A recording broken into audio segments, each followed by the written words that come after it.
All right. Okay. We filming? Yep. What's up? It's Friday. Boop, boop. Are we sure it's Friday? I think it is. I didn't ingest enough bleach. Let me take another hit of bleach and maybe I'll know. Sarah Ripple here with Ripple Effect Fitness.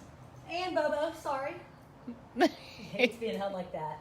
Bobins, we are going to share another metabolic strength circuit with y'all today. So I guess that's the last video that I did was a dumbbell and body weight metabolic strength circuit that was from the workout, from Wednesday's workout. So I'm going to share with y'all another circuit that we did in this morning's Zoom group training virtual session.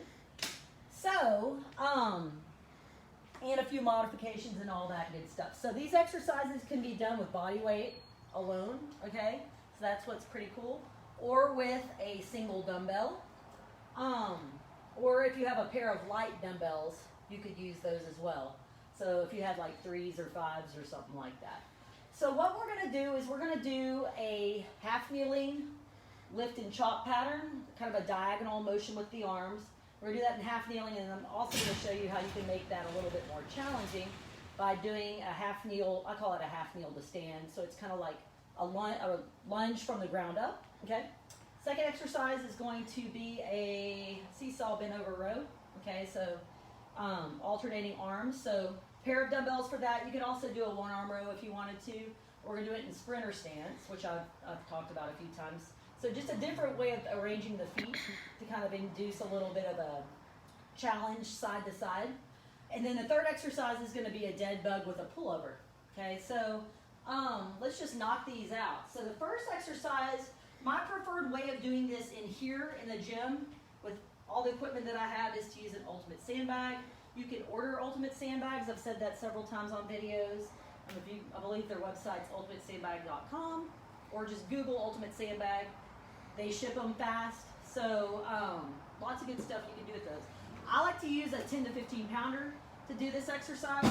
I'm not going to show that though, because I realize most of y'all don't have an ultimate sandbag. But what we're going to do, so the first variation is going to be in half kneeling, which is this position here. So I've talked about this setup several times. Back foot is going to be toes planted on the floor. Front foot, we have a nice solid planting of the foot as well. Everything's kind of 90 degrees right here. So with the lift and chop in this position, what we're trying to do is keep all of this as solid as possible while we move the arms. So the motion with the arms without any load is essentially just going from hip height on the downside leg side and then up and across to about eye level at the opposite side and just coming back down. So yeah, so you could just do body weight. Yeah, you could just go body weight. This is a good stretch for this front part of the hip on this downside leg in this half kneeling position. So when you move the arms, it's neat because when you bring them up and across, it deepens that stretching sensation there. So we're mobilizing that hip at a very low level. We're not forcing anything. We're also really working on core stabilization and hips and glutes too. So we're trying not to move side to side. So if you add load to it, what I would suggest is to use a single dumbbell. No more, I would say this is a 10. We don't need to go heavy. But holding it in both hands and then bringing it across.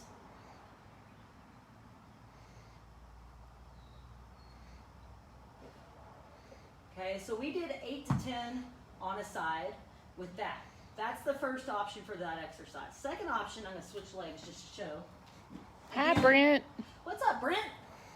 Tuning in on a Friday. So, starting in the half kneeling, we're going to add kind of a dynamic component to it in that we're going to step up from the half kneeling position. So we're going to take the same action with the arms, but as the arms come up and across, we're going to stand up and then come back down. So the neat thing about this with the added step is that when I stand up, my body wants to do this. Okay, like it wants to rotate over with the dumbbell.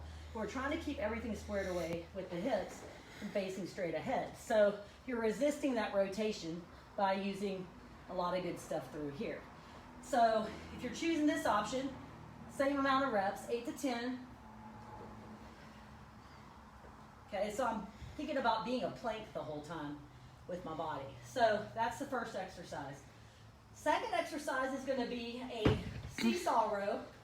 So that's essentially an alternating arm row. I'm just going to show it with kettlebells so I don't have to go grab another dumbbell. But we're going to be in what's called sprinter stance. So all that means is that we're going to take, instead of feet both being in a bilateral stance or hip width or however you want to think about it, we're going to take one foot and slide it back a little bit. Okay, so that makes this be more of a challenge to resist motion side to side. So from here, what we're going to do is push the hips back. So I'm sitting back in the hips just as I would if I were here. Okay, sitting back in the hips, keeping this back heel up. So we're going to alternate the arms in I call it a seesaw pattern. 5 to 6 reps per arm, and then we're going to switch legs and do 5 to 6 reps on the other side. So it's an alternating arm kind of push-pull pattern. So while we row one, what we're thinking about pushing down while we pull the other side.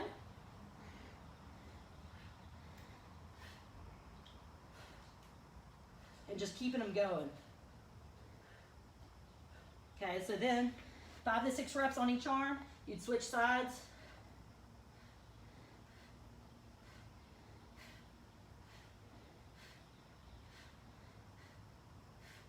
Okay, so you can see how that works. So that's a seesaw bent over row in sprinter stance. If you needed to make it a little bit easier, or easier is not the right word. If being in sprinter stance you're unable to control all this and make that look really good, then go to here. Go to just a regular bilateral stance, okay? So the stance progressions are a great way to increase the loading on the body without adding heavier weight. Which is great for at home because a lot of y'all don't have a lot of weight to use. And that's a huge part of what I talk about in my upcoming book and program that we are launching. Woohoo! So basically I'm showing how to design workouts and programs without a lot of equipment. Third and final exercise is going to be a dead bug, okay? So again, I would rather use ultimate sandbag for this if we were in the gym, or a bumper plate is my second favorite way to do this. But since, not to sound like a broken record, we're going to go with a single dumbbell, okay? And this is one where if y'all have like a pair of 3s or 5s, you could go with lighter, like a dumbbell in each hand. That would be totally cool. Mm-hmm. This is a 10. We're going to do a pullover, kind of arm action with the dead bug. So just to rehash real fast, on dead bugs, my progression for the legs goes as follows. Start with a heel tap, okay, where I'm just moving at the hip. We're not extending the knee or anything like that, okay. Second option would be what I call an angled march, where we go like this with the legs. We're pressing out at an angle. Okay, third option would be marching. So we're bringing it more close to the ground, okay. And then the fourth option would be straight leg lowering, where we would go here. How did hammies look? Oh.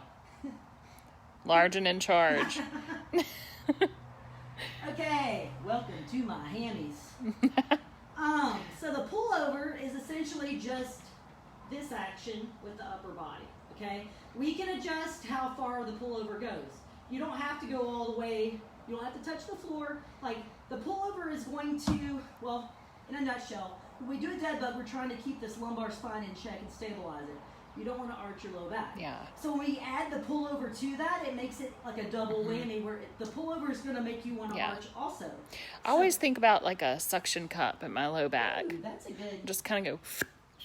And like, when it's in a good spot, you just like try to like keep it there. Keep it there, yeah. So like this morning, my mom is in the Zoom group, working out there at home in Oklahoma, and I have her doing the heel taps, okay? Mm-hmm. So, and she added the pullover, but then she was like having a hard time keeping her low back from arching.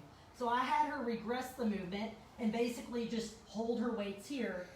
Yeah. And do the heel taps. Mm-hmm. So that's like your base level would be just an isometric hold with the upper body and move the legs. So this goes for any of y'all.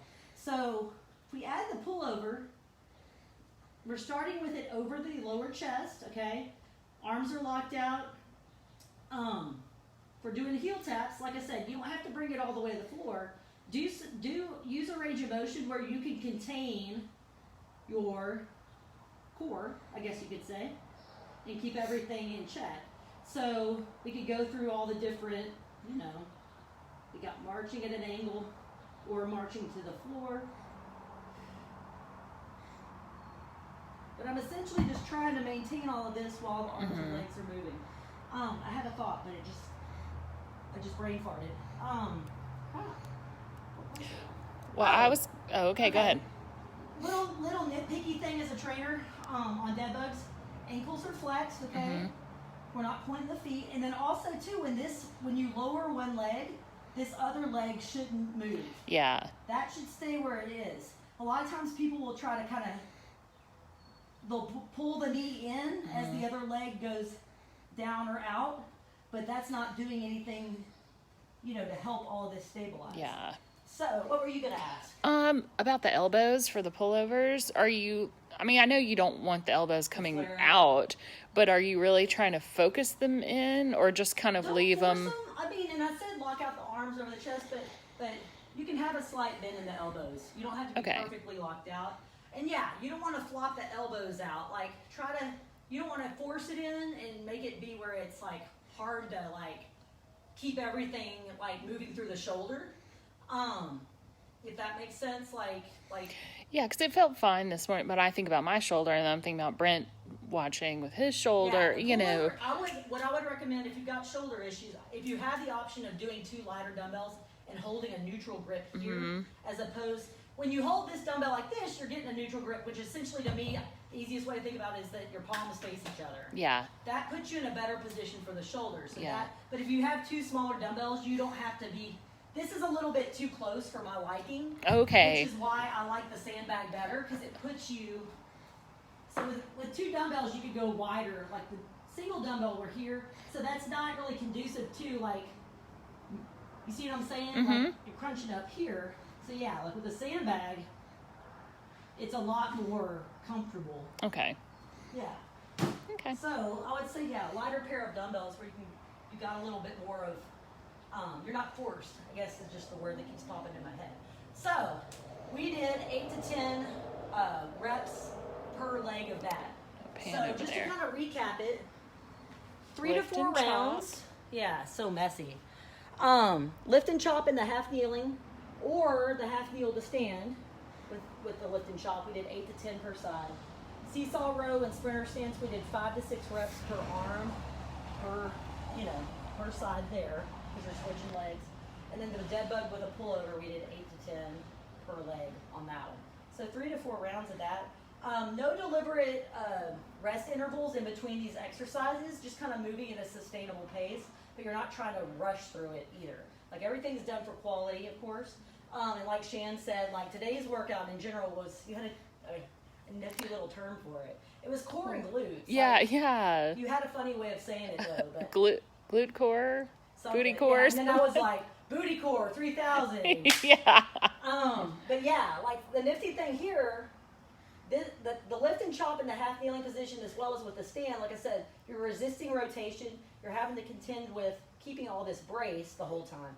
With the seesaw row and the sprinter stance, when you sit back in your hips, you're stabilizing through here, and we're not supporting the body in this hinged position.